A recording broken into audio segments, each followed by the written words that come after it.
dafa war a ñëw wuyu yoon et que situation bi nga xam ni réew mi actuellement ñu ngi koy dund moom moo tax est-ce que jàpp nga ni loolu discours bu responsable la est-ce que partagé nga même avis boobu nga xam ni moom la am. man je partage entièrement et intégralement avis boobu nga xam ne moom la ministre Moustapha Ndiack Sarré wax situation bii réew mi di dund. kuy alarmé wu ci ni ñu traité wee ñi nga xam ne ñoom ñooy responsable situation boobu dama lay laaj est-ce que yow sa yuuxu boobu ak sa métitlu boobu waroo koon orienté ci réew mi situation bii muy dund. nit bu mënee jiite réew donn ko ñëw ñaari mandat nga war a def mu am sénégalais boo xam ne fii la juddoo ci réew mi di doomu Sénégal liggéeyal réew mi 15 ans taxaw ne dama bëgg a laaj réew mi nga ne non dama koy tëj kaso du bokk naa ko jiiñ viol ay sénégalais génn ne d'accorduñ ci nga mën a yónni ay nit ñoo xam ne duñu policier duñu gendarme ñu jël ay balu fetel yor ay fusil d'assaut mais ni ñiy xeex wala ñiy war a fàdd ay war a def chasse ci àll bi ñëw di ko tirer ay jeunes sénégalais loolu c'est du banditisme pur et dur et nous l'avons vécu dans ce pays ñëpp teg ci seen bët kooku bu ñu ko traité de chef de gang ki ko traité nañuy wax non li nga wax dafa jéggi dayoo. sans pourtant ñuy wax jéggi dayoo acte bi. baat bi ëppul maître nga fa. ëppul de. jàppoon ni dafa ëpp. waroon na utiliser lu ko gën a ëpp dafa oyof. ah dafa oyof baat dafa oyof dafa oyof. waaw. est-ce que yoon tey juridiquement nan lañ mën a jaar ba xaw ma comme ñi nga wax que ni andiwaat ko jéem ko àtte ci ban yoon lañ mën a jaar ngir andi ko ak aussi tamit ci wàllu ñi nga xam ne ci ay hommes politiques lañ ñu jàpp leen. tey loolu lan la mën a générer peut-être ci lan mooy objectif bi dëgg-dëgg lan la mën a àndil réew mi. man moom du man maay décider kañ nañuy jàpp Macky Sall ak dañ koy jàppam dañ koy topp li ma xam mooy li ñu jaay sénégalais yi mooy réew mu ñu teg ci justice. il n'est pas normal que nit nga xamante ne moom la maître Ngagne Demba Touré yëkkati gannaaw ba mu ne traité Macky Sall de chef de gang. Et encore trop léger donc maître Ngagne Demba Touré directeur général de la SOMISEN SA moom jot na jël position avec force sur la RFM dans l'émission bi di quartier général soutenant sans réserve ki nga xamante ne moom mooy le ministre Moustapha Ndiack Sarré bi jotoon qualifié l'ex-président Macky Sall de chef de gang revenant sur les violences meurtrières yi nga xamante ne jot na secouer le Sénégal entre 2021 ak 2024 mu ngi dénoncé li nga xamante ne moom mooy un banditisme d'État donc le président de la jeunesse patriotique du Sénégal JPS jot na déclaré partager sans réserve les propos du ministre porte-parole du gouvernement muy le sieur Sarré bi nga xamante ne jotoon na qualifié l'ex-président Macky Sall de chef de gang en évoquant les manifestations violentes de 2021 à 2024 ayant causé la mort de nombreux jeunes li mu wax nag mooy mi ngi partager entièrement et intégralement l'avis du ministre Moustapha Ndiack Sarré a martelé maître Ngagne Demba Touré selon lui indignation bi nag suscitée par les poursuites contre certains responsables impliqués dans des crimes ou scandales financiers est mal placé donc à ses yeux le véritable problème mi ngi résider dans les difficultés yi nga xamante ne jamono ji Sénégal mi ngi koy traversé dans la foulée maître Ngagne Demba Touré tamit mi ngi dénoncé l'emprisonnement bu premier ministre Ousmane Sonko un homme ayant servi son pays pendant 15 ans et qui aspirait à se présenter aux élections mi ngi rappelé tamit que des Sénégalais se sont insurgés contre cette injustice et en réponse des individus non identifiés armés de fusils d'assaut ont abattu des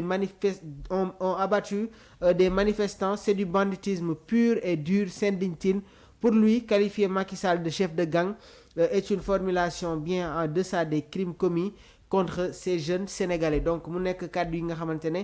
moom la maître Ngagne Demba Touré yëkkati démb ci émission bi nga xamante ne moom mooy quartier général sur la TFM Abdourahmane ban appréciation ngay def ci bile sortie gannaaw ba mu la nuyoo di la jaajëfal. merci beaucoup Mamour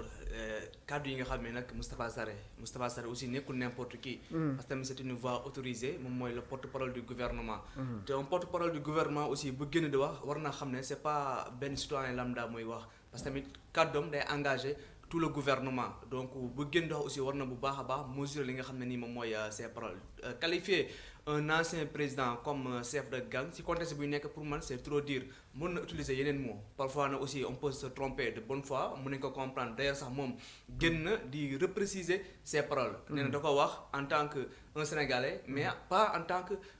le porte-parole du gouvernement donc li Macky Sall def diggante 2012 ba 2024 mu ngi fi kenn du ko laatable wala sax kenn du ko làmbatu mais nag on peut vraiment def politique topp ñi nga xam ne ñoom lañu war a topp parce que tamit wax nañ ko te duñ ko taay di ko wax les actes parfois mooy gën la parole te fekkee ne président Macky Sall jàpp nañ ne def na fi li nga xam ne ni waru ko fay def mais yoon naka def son travail fekkee dañ ko war a jëli juger ko mais nañ ko jëli juger ko mais toujours vouloir nekk fii di wax à la fin day dem ba xaw a sauf un peu la population donc nañu def les actes fekkee la justice dañ ko war a activer la haute cour de justice dañ ko war a activer pour teg ay accusations sur le président Macky Sall mais nañ ko def ñu jàll mais vouloir toujours revenir ci ay débat day xaw a doy waar toujours surtout aussi le gouvernement xam naa ne danañ ko évoquer après suñu émission mi ñu war a def tout à l'heure mooy la communication du gouvernement naka la nekkee actuellement est-ce que la communication du gouvernement moom communication bi ñuy adopté actuellement moom la ñu war a adopté face à cette situation parce que tamit situation bu nekk rek ak communication bi nga xam ne ni moom lañ ko war a def donc Ngagne Demba Touré aussi génn na yokk na xal ci safara bi donc approuvé na les paroles de Mamadou Moustapha Sarré donc c'est normal nous sommes dans une logique de politique donc ku nekk aussi am na li nga war a mën a wax sa morom c'est la chose la plus normale donc et c'est de bonne guerre aussi très bien alors sànq tamit évoqué nga li nga xamante ne moom mooy la haute cour de justice donc Macky Sall devant la justice maître Ngagne Demba Touré moom i tamit jot na briser le tabou donc vers une poursuite judiciaire de Macky Sall Ngagne Demba Touré jot na ci àddu selon lui il ne lui appartient pas de décider d'une éventuelle arrestation ou poursuite de l'ancien chef de l'État. Toutefois, il rappelle que les nouvelles autorités ont prêté serment pour rétablir la justice et qu'il n'est acceptable qu'un simple voleur de téléphone soit emprisonné pendant qu'un ancien président reste impuni. Oui, Mamour, gis nga topp président Macky Sall. waxuma ne c'est impossible, c'est pas impossible. Mais c'est très compliqué. Parce que tamit ñu ngi koy wax toujours rek ne fait yi nga xam ne ni dañ koy qualifier comme haute trahison. Parce que tamit un ancien chef de l'État mënuñu ko toppee lu haute trahison. te bu fekkee ne par exemple viol. si loi bi dafa ne lii ak lii boo ko defee mooy viol bu dee crime loi bi danaa lii ak lii boo ko defee mooy crime mais li nga xam ne ni moom mooy haute trahison amul yenn fait yi nga xam ne ni loi bi da ko qualifié explicitement amul donc est-ce que contexte bu ñu nekk est-ce que li nga xam ne ni xew na bu jógee ci rapport Cour des comptes wala pôle bi di ko fësal boobu ba léegi muy liggéey pôle PGF bi est-ce que loolu yëpp mën nañu ko qualifier haute trahison ça reste à savoir parce que tamit boo xoolee yenn dëkk yi nga xam ne ni ñoom jugé nañu seen chef d'État ci haute trahison da ngay dégg ay crime de sang wala ay divulgation des secrets d'État yooyu la ñuy mën a qualifier li nga xam ne nii moom mooy haute trahison généralement comme Sénégal dafay référer toujours en France tam aussi c'est la même chose amul tamit li nga xam ne nii mën nañ ko téye ci loxo ñu ne ñu lii mooy haute trahison donc tamit ça reste à la justice ñoom tamit ñu jéem a qualifier les faits xool est-ce que exactement ces faits yi nga xam ne nii déroulé na depuis 2021 ba 2024 est-ce que mën nañ ko qualifier haute trahison ou pas donc là c'est la justice vraiment de voir les choses. Très bien donc maître Ngagne Demba Touré moom itamit jot na def une comparaison citer ay exemples de la France où des anciens chefs d'État ñoom jot nañ leen condamnés aux États-Unis où certains ont été poursuivis avant d'être blanchis et même réélus waaye tamit moom mi ngi insister sur la nécessité de briser l'impunité des dirigeants africains et de faire évoluer la justice dans ce sens. Concernant les obstacles juridiques, donc maître Touré moom mi ngi rappelé que Macky Sall bénéficiait d'une immunité présidentielle durant son mandat, mais que celle-ci n'a plus lieu d'être depuis son départ du pouvoir. Il reste toutefois le privilège de juridiction qui impose que toute poursuite se fasse devant la haute cour de justice. Ainsi, si des responsables judiciaires estiment que Macky Sall doit répondre des répressions violentes entre 2021 et 2024, la haute cour de justice désormais installée est compétente pour le juger. Donc mu nekk tamit les propos de maître Ngagne Demba Touré gannaaw bañ ko invité woon démb ci émission bi nga xamante ne moom mooy quartier général mu joxe une appréciation concernant la sortie du porte-parole du gouvernement muy Moustapha Ndiack Sarré waaye tamit confirmé na tamit yi les propos avant de faire une approche beaucoup plus approfondie concernant la situation de l'ancien président de la République du Sénégal Macky Sall mu nekkoon seen ak ci commenté du jour jërë ngeen jëf.